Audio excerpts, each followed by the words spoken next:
the cranial nerves. Spinal nerves, there are 31 pairs that exit through between the spinal cord, exit from the spinal cord between the vertebrae. I drew my pictures a little bit too early. So let me pull the screen up and diagram it on the board how this works as far as how we number spinal nerves. So remember the intervertebral notches? That when we put two vertebrae together created intervertebral foramen.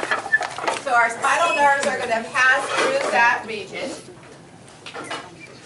So here would be the occipital bone. Here is the first cervical vertebra. So this would be C1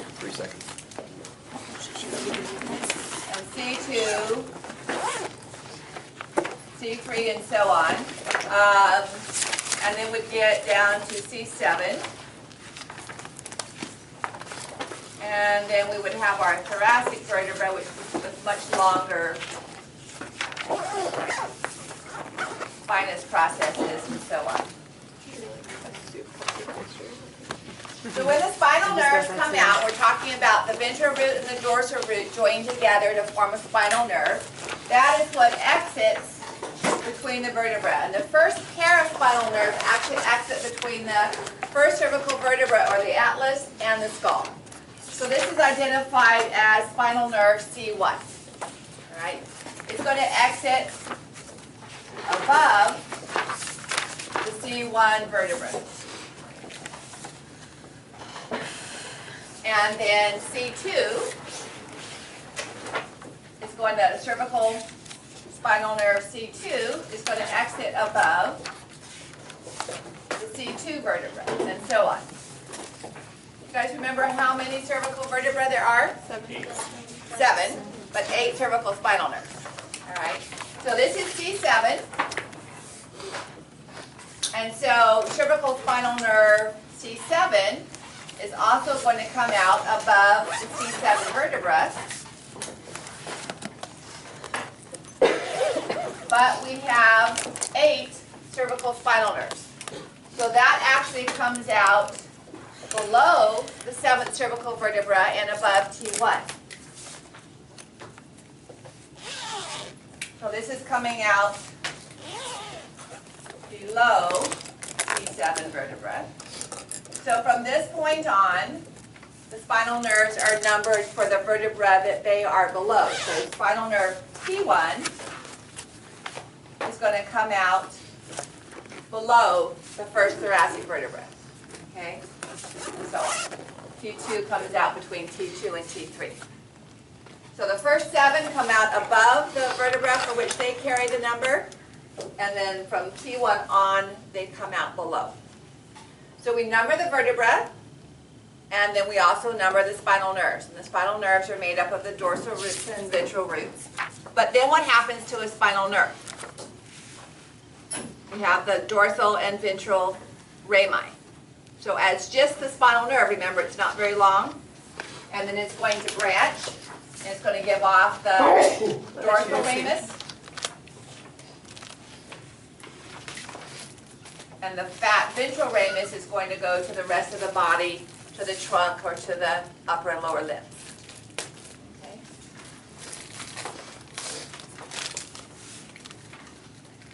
So this information, we're still on your old lecture packet. All the peripheral nerve information is in the old lecture packet, so you can take these apart and kind of slip them in between the pages for where we're talking about those nerves and the muscles over the next couple of weeks.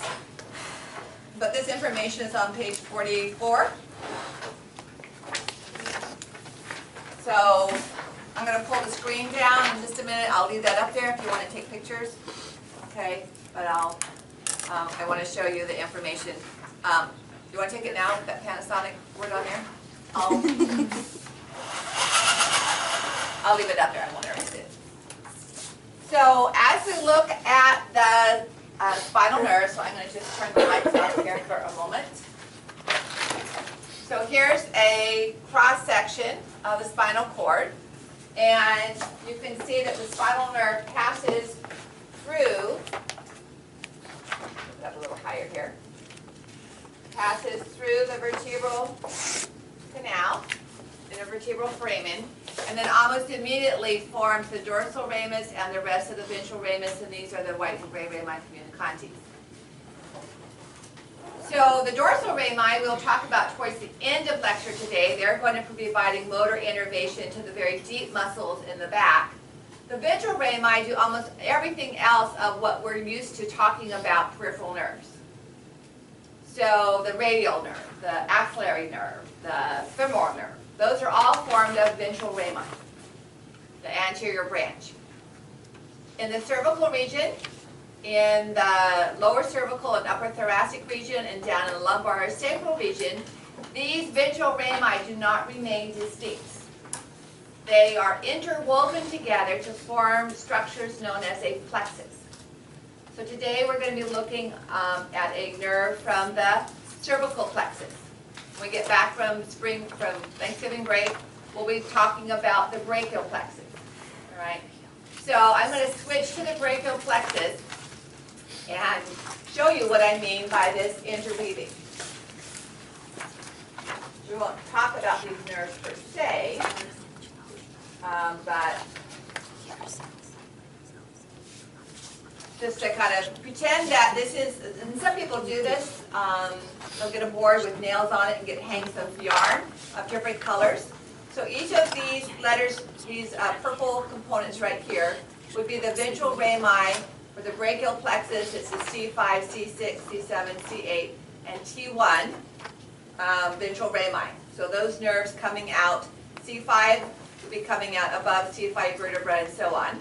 So here comes, there would be hundreds of thousands of neurons here, and on each of these ventral rami. So these two rami come together and form this trunk. This rami stays, these two come together and form this trunk.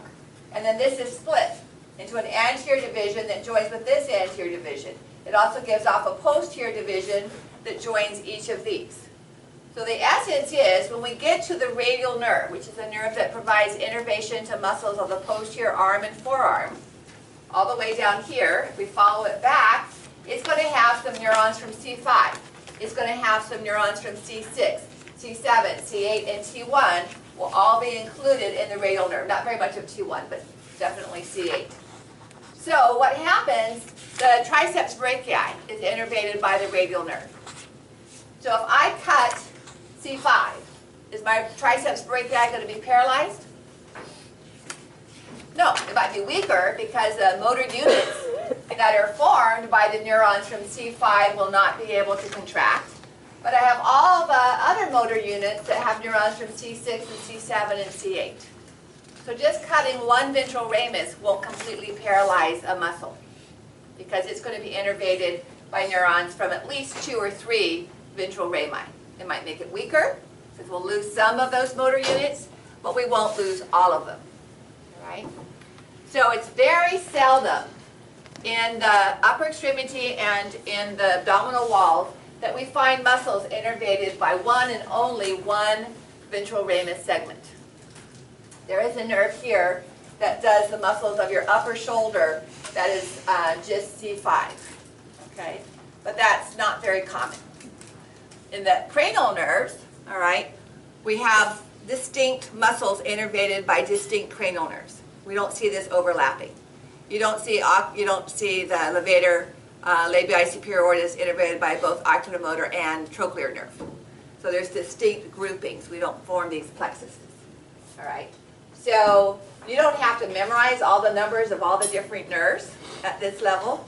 I'll mention them in passing and tell you specific ones I want you to know, like the phrenic nerve is 3, 4, and 5, keep the diaphragm alive kind of thing when we get to them. At a higher level, if you go on to physical therapy, all right, or something like that, upper level gross anatomy, it's a really cool, well maybe the students didn't think so, but writing the questions were fun, because I would give them this diagram, and then I would draw a line here, and say, there's a lesion through the lateral cord. Which of the following loss of functions would occur? So the students would have to realize what nerves came from the lateral cord, and then what muscles were innervated by those nerves, and what functions would be lost if those nerves were paralyzed or weakened. And so we're not going to go to that level, all right? But we will be learning what compartments are innervated by these nerves. And that's the emphasis that I want to make here, is that whole areas are innervated by a particular nerve. So all the anterior muscles of the forearm have a nerve. Posterior arm and posterior forearm, one nerve. Posterior thigh and posterior leg, one nerve. All the muscles in the anterior compartment of the thigh, one nerve. So rather than taking a flashcard and memorizing the nerve for every muscle, learn it by groups. As much as possible, group these muscles together by function, location, innervation.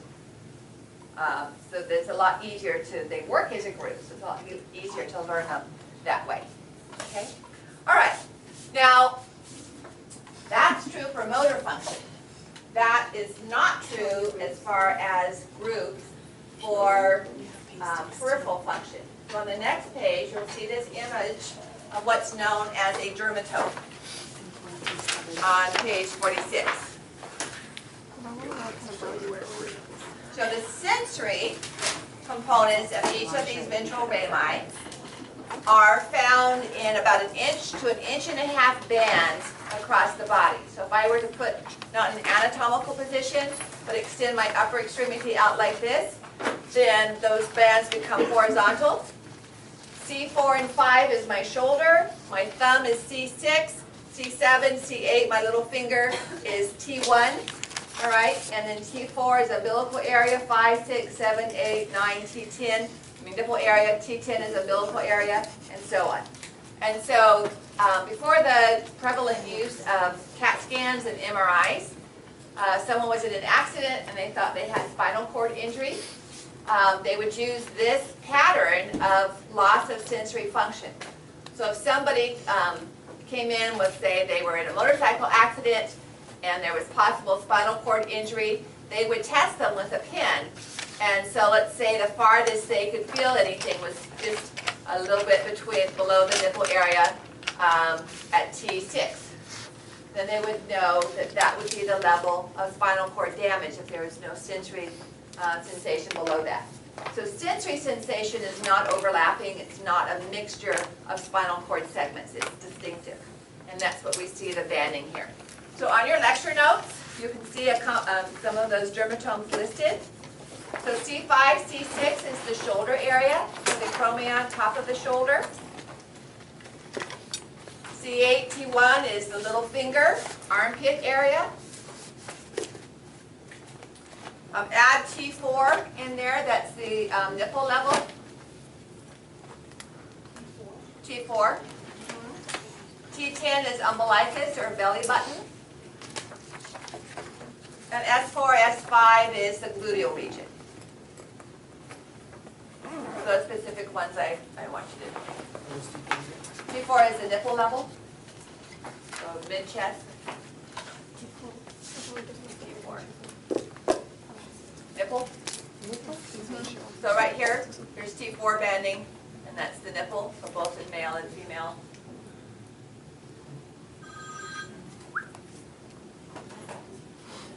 Okay, we're going to come back to cervical plexus when we do the muscles in the lower portion of the neck. And we've already done muscles of the eye, so I'm not going to spend any more time on muscles of the eye. So let's look at muscles of the face. So kind of leave page 48 available for a little bit later. And we're going to start on page 7. Some of you have muscle head models on your table. There's another one over here to the side. Some of them may have been put away. So if you want to get a head model, go ahead and do so. They're on the, if there's any extra ones that were put away, they're on the back shelf. Borrow that one. C3, C5 through. What was C5 and C6? Shoulder. C6 was thumb, so C5 and then C6 runs down to the thumb. So like the lateral aspect of the forearm. All right, so as we go through these models, here's one up on the shelf. A couple up there that are a little bit better up on the shelf. to be diagramming, drawing them on the board, okay? You can make photocopies of skulls like this. I just found these on the internet to help me diagram, and you can draw the muscle fibers in. Better yet, as I mentioned on Friday, is to draw them on yourself. You can draw the fibers, or you can write the name of the muscle kind of in the shape. So zygomaticus, you can write zygomaticus across here instead of drawing the muscle lines. Whatever helps you to visualize. The nice thing is you're carrying these muscles around with you.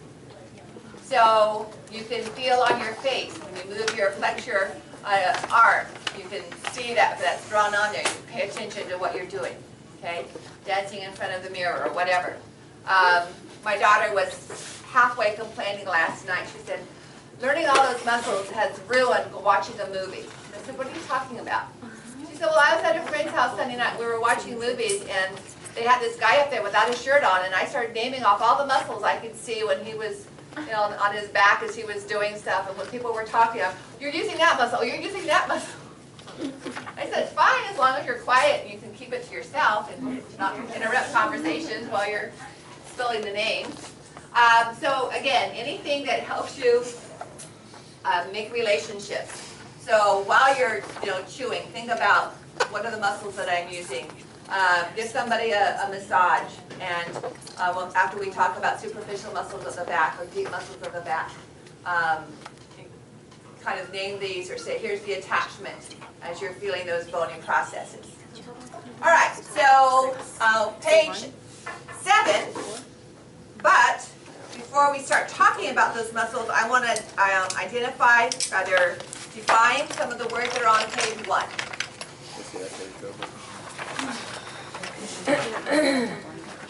So the first one on there is origin. For a muscle to move a bone, it is going to attach to one bone and to a second. And one attachment isn't going to move. So if I flex my forearm, my brachialis has its origin on my humerus, and it inserts onto my ulna. So when I flex my elbow, my humerus doesn't move, but my elbow does. All right? So that attachment to my humerus is the origin. So the site of immovable attachment is the origin. Immovable is spelled I-M-M-O-V-A-B-L-E, without the E on the end of move. So the origin is the site of immovable attachment, and insertion is the site of movable attachment. So it's the bony process or skin that will move. Sometimes these will switch, but obviously the function of the muscle is going to switch. So muscles that are on the floor of my mouth that we'll talk about today, muscles that are between my mandible and my hyoid bone, typically function to pull my hyoid bone up when I swallow. But I can stabilize my hyoid bone by not allowing it to move by attaching these lower muscles, and then I can lower my mandibles. I can use these muscles to pull my mandible down, and thus my hyoid becomes the origin rather than the insertion. Okay? So on some of them we can flip functions, and I'll give examples of those as we go through. The agonist, remember using agonist and antagonist, looking at neurotransmitters? So when we talk about muscles, the agonist is the primary mover. It is the strongest muscle at that site. So for extending the elbow, the triceps brachii provides the greatest force. For flexing the elbow, the brachialis provides the greatest force. We also have other muscles that help, and so those are called synergists. So a synergistic muscle is one that aids. Okay, it aids in the movement, but it doesn't provide the greatest force. So I have a whole bunch of muscles that cross my elbow. All of them will be synergistic to the brachialis. They won't be the primary force, but they will do the same function. Antagonistic does the opposite. So if the brachialis flexes my elbow, the triceps brachii is the antagonist because it extends the elbow. Okay.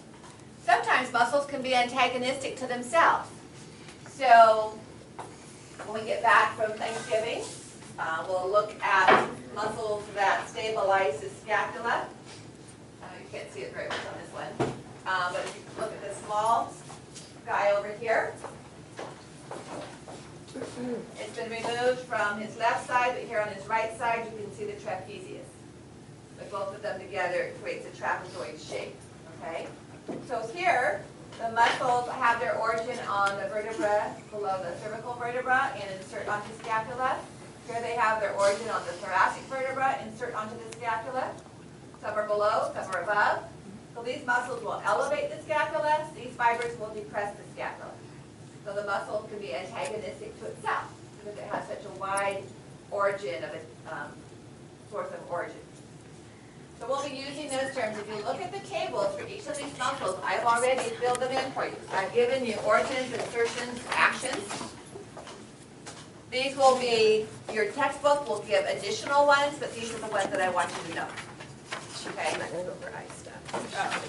So if you look on page 7, finally, again, you'll notice that I have origin and insertion and the function or the action. Okay. Again, please don't take this table and chew it up and swallow it. Don't just memorize it cold. But look at these in groups. Some of them, when we talk about certain muscles, they'll all have the same attachment because they all have the same function. Okay? Or when we talk about the tongue, the genioglossus, the styloglossus, the hyoglossus, they all form the tongue. So they all end the word glossus. Okay? Genio comes from the mandible, hence genu. Stylo comes from the styloid process. Hyoglossus comes from the hyoid process. So wherever possible, use that information that's provided in the name. All right. The first muscle is called the frontalis. Yes. Oh, fixator, sorry. Fixator, back to page 1. Fixator is a muscle that stabilizes or immobilizes a joint. Typically, it's more than one. So a muscle that's, say, on both the flexor and the extensor side will keep that joint from moving. For example, there is a muscle located on the chest called the pectoralis minor.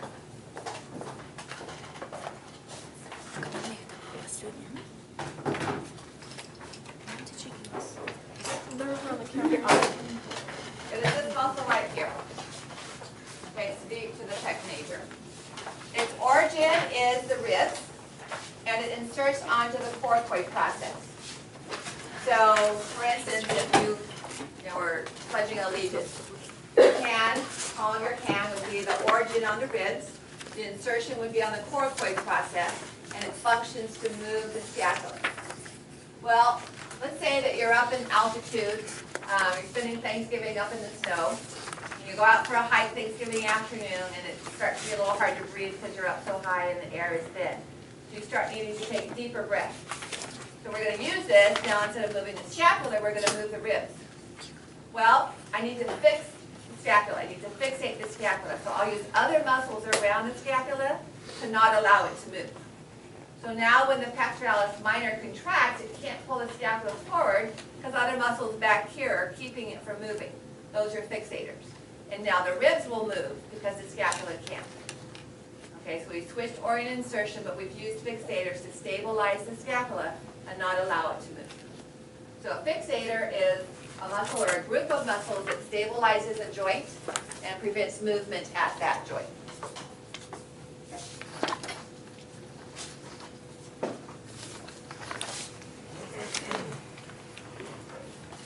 Alrighty. So the first muscle on your list is frontalis. These are muscles of facial expression, so they will have a bony origin, but they're moving the skin. So all of these muscles are going to insert into the connective tissue of skin. So they can flare your nostril or lift your lip or raise your eyebrows or whatever, okay, because they're muscles of facial expression. So the first muscle, frontalis, is a pair of groups of muscle fibers that have their origin from a broad band of connective tissue over the top of the scapula. It's like a tendon, but it's very wide, so this is called a glia. Regalia aponeurotica. And Amy this morning in the morning class is having a hard time with aponeurotica. So I said, think of erotica, think of someone with a pair of lacy panties pulled over their head. Okay? What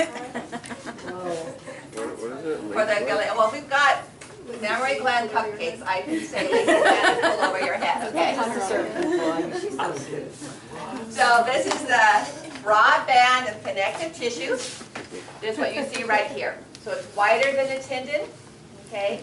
It's dense, irregular, though at the muscle attachment will be dense, regular, connective tissue that these muscle fibers.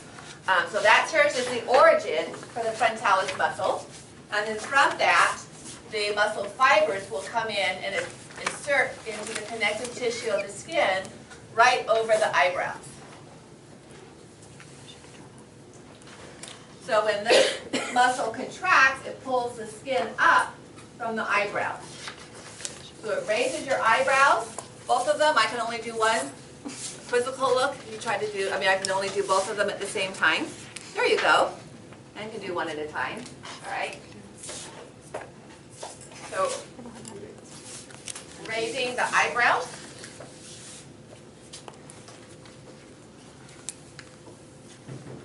Frontalis.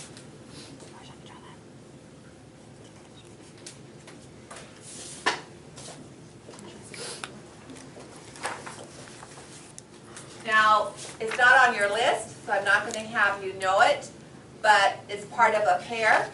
So posteriorly, there's another muscle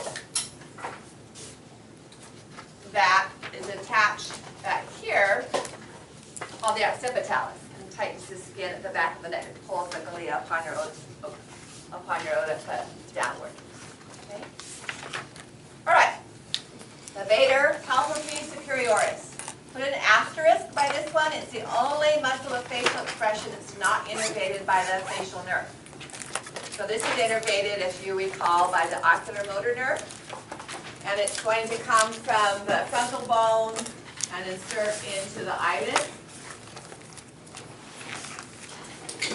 So this is that one with the long name, levator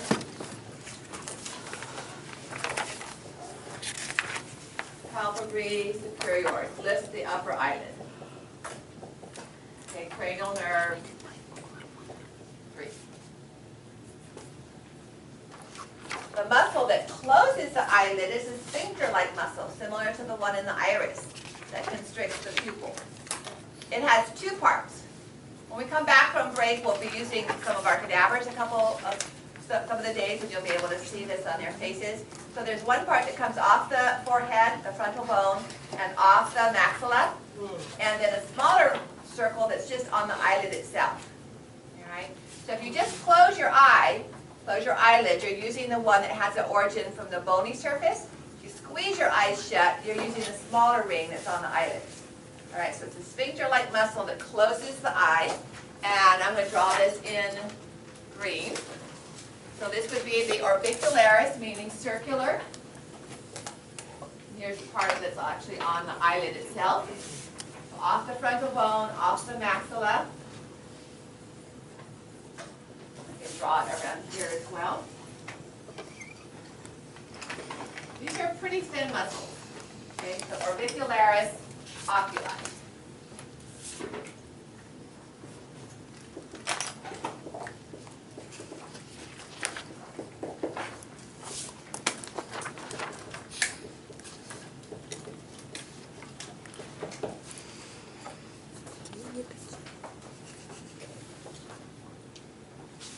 Now coming from the zygomatic bone and down to the corners of the mouth, so origin is the zygomatic bone, insertion is into the corners of the mouth, we have the zygomaticus. It's the major smiling muscle. Okay? There's quite a few muscles involved in smiling, but this is the one that we contribute that to. So it's going to come from the zygomatic bone down to the corner of the mouth, or the commissure. There are 2 that share the name. The thin one on top is minor, and slightly wider is zygomaticus major. So we'll bring this down like this. And then and zygomaticus.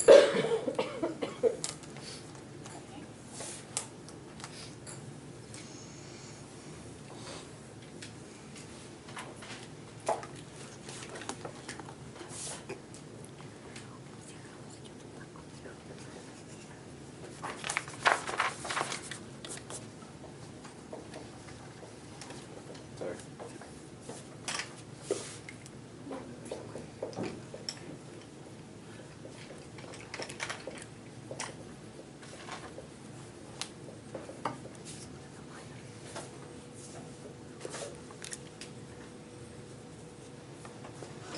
And I'm going to skip down to orbicularis oris. Oris for mouth, oral cavity. So same thing, comes off the maxilla and off the mandible, as well as the smaller sphincter that actually forms the lips. So if you look at, most of you have the sagittal, all of you have the sagittal head part to it. So if you look at the sagittal cut within the upper and lower lip, you actually can see a band of muscle. And that's still orbicularis oris. So the outer portion will close your lip. The inner portion that actually forms the lip will purse them. So you can actually feel that muscle tighten up.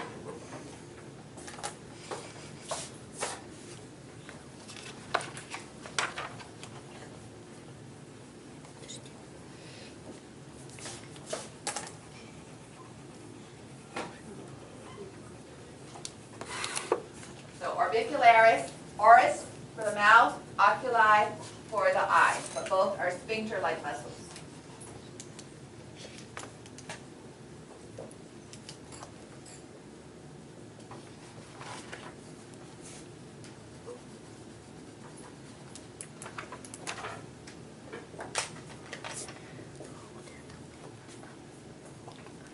Yes?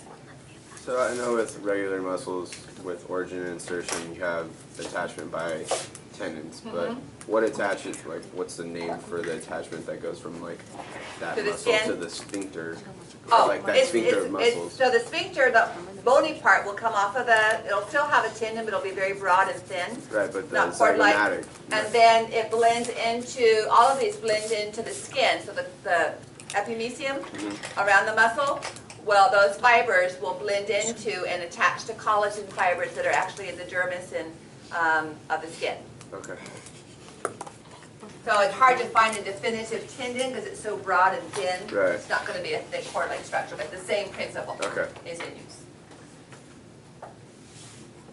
All right, we'll come back to buccinator. I want to do levator labii superioris. So on your model, some of you will see coming from near the eye, a muscle that goes kind of similar to zygomaticus, goes down to the corner of the mouth. Let's see if I can show it to you on an image. I just want to kind of give you a warning. This is one that we're not doing.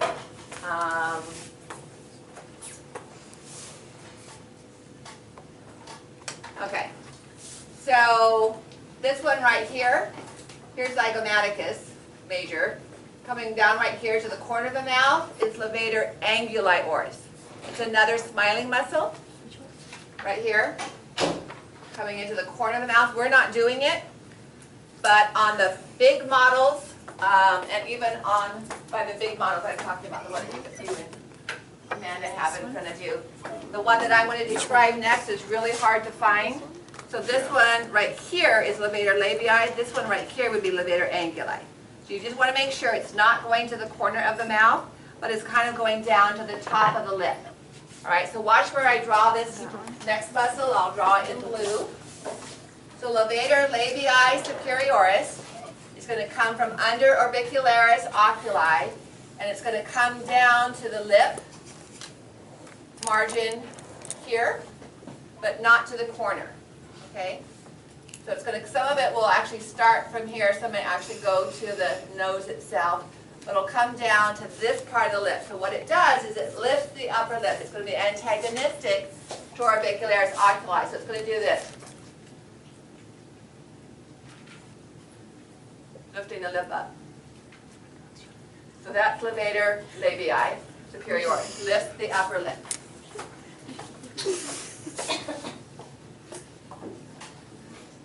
So when you look at it, you want to make sure that it's coming to this portion of the lip, not to the corner.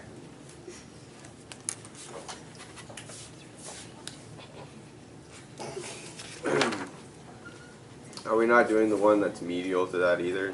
That's on the nose? Well, that's part of levator labii. I'll give you a name for it. It's my favorite muscle. No, we're not doing it. Is that the like 40-letter word or something? Yes. Okay. Levator labii superioris aliphanos. That one.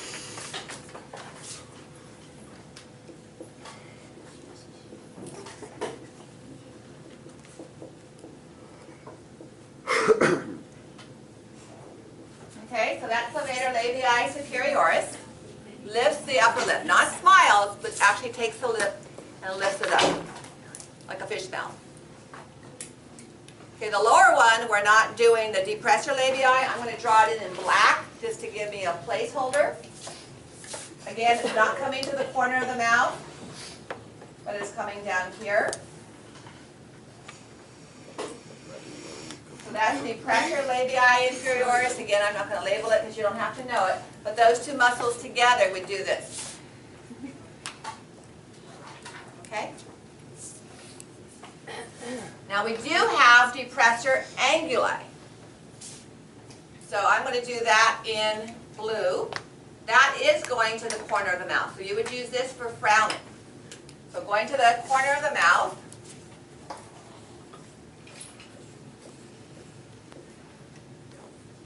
Is depressor anguli. Again,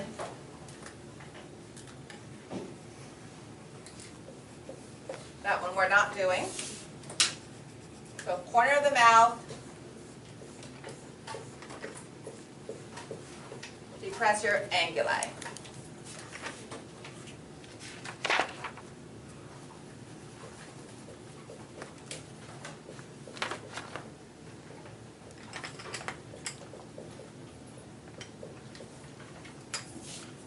Depressor anguli oris.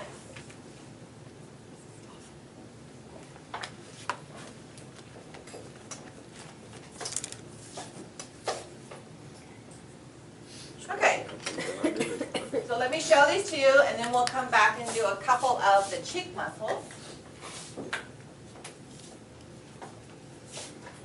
So here would be depressor anguli oris. Here is levator labii superioris, and the zygomaticus minor and major. Okay. This is from Netters. So again, depressor anguli, levator labii, zygomaticus major there. And here's another view. Depressor anguli, levator labii, zygomaticus major and minor. Okay. So the next muscle I'm going to diagram is the buccinator. It's this muscle right here. That's what you cannot see on your guys' model. So look at another model to see that. It's a wide muscle. It's about 1.5 inches wide. Here it is. Origin is off of the maxilla and mandible. Posteriorly, it has its attachment to this. It's called a raphe. It's like a seam line. So this muscle in the back is when you don't have to know, it kind of forms a tube that's your throat. And the connective tissue of buccinator just kind of blends into that. All right. So this muscle is your major cheek muscle. If you suck in your cheeks, you're using buccinator. If you play a wind instrument or a brass instrument, it keeps your cheeks firm so the air is forced into the tuba or the oboe or whatever. You know, if you see pictures of Dizzy Gillespie's big cheeks like this. All right, so that's buccinator. Its major purpose is really to compress the cheeks against the gum. The space in there is called the vestibule, and so it keeps food inside your oral cavity where you can chew on it rather than out here. All right, so, and it's best illustrated by sucking in the cheeks. So let me draw that in. Let's see, what's it good? We'll use green.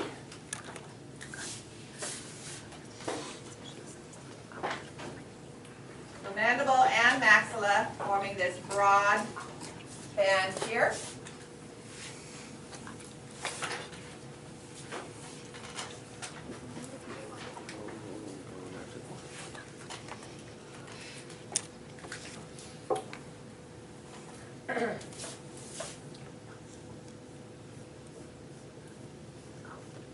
And you can pronounce it with a hard C or with a soft C. I call it buccinator, but you can pronounce it buccinator.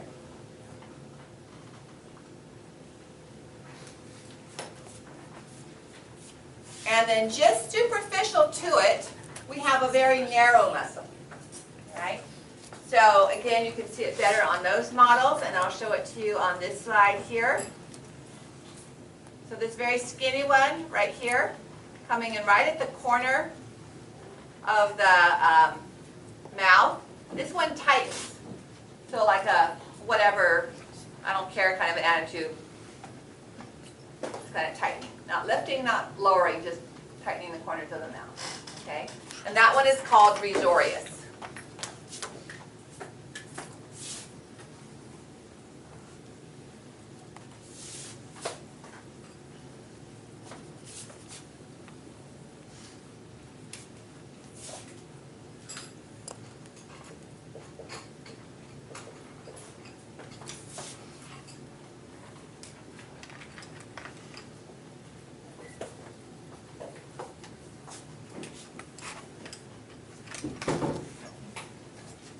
Okay, I want to add one more, so write it at the bottom.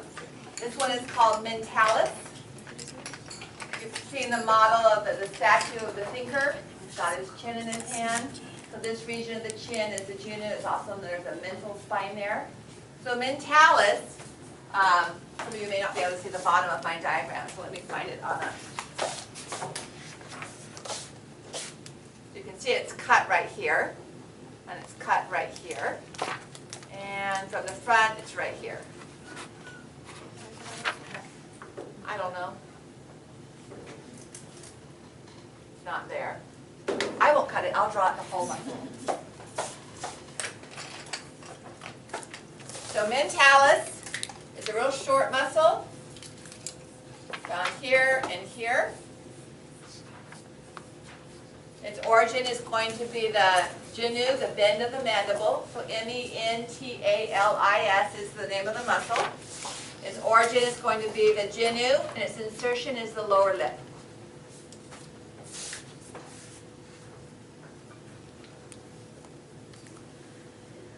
Mentalis. It functions in pushing the lower lip up and out, as in pouting. So not doing this, but this. Now how a muscle can contract and still push up and out, I don't know the physics of that. Kind of like how we contract and push the tongue out. But this would be a mentalis.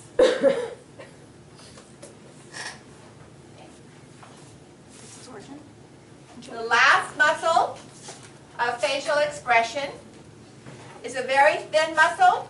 It's unique in that it has no bony attachment. Neither its origin nor its insertion is from a bone. Origin is the skin over the clavicle, so what you can see right here. And then these fibers run up, cover up depressor anguli, and insert into the skin over the jaw.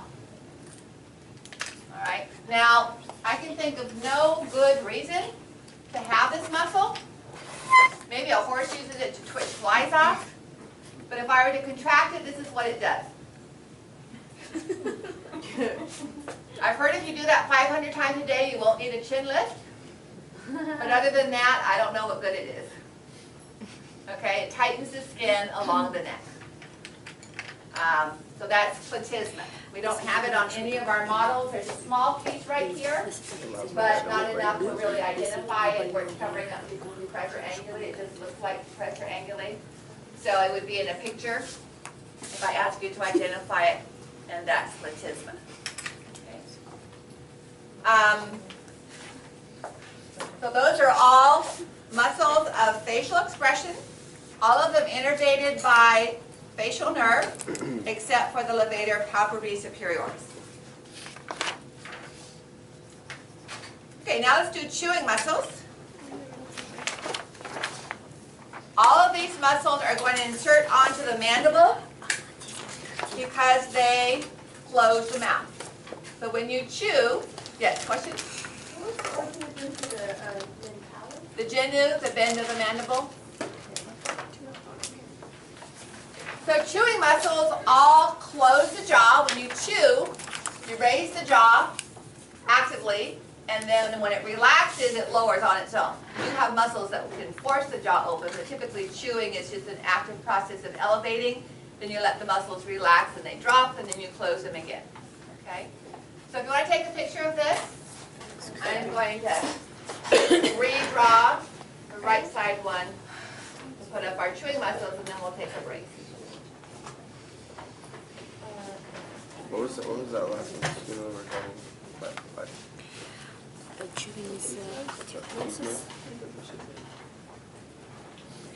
Do you think that the platysma adds resistance, so when you relax, it like kind of hangs down a little bit then?